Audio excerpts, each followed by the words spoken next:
জল বায়ুযান গোপিনীরা বনে এসে কৃষ্ণ কৃষ্ণ বলে কাঁদে।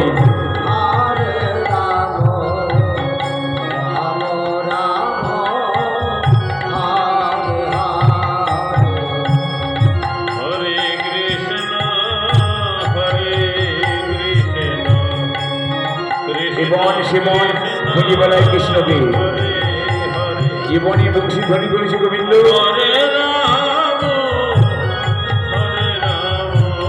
বনে প্রবেশ করে গোপীগণ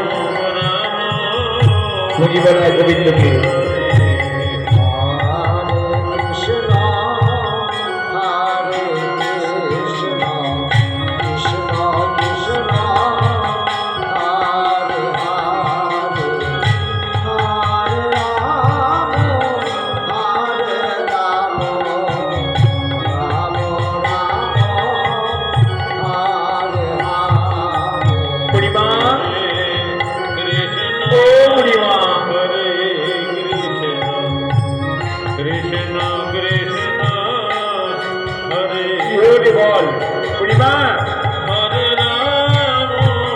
আমরা ঘুমিয়েছিলাম আপন মন্দিরে, গোবিন্দের বংশী ধ্বনি শ্রবণ করে জেগে উঠলাম।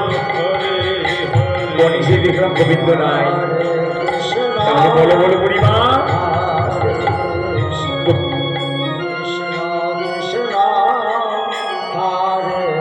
গোবিন্দকে কেমন করে পাবো আমরা?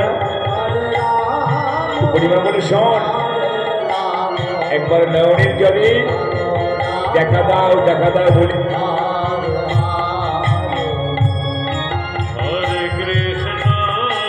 এবার গোপীগণ নয়নের বাড়ি পরিশ্রম করে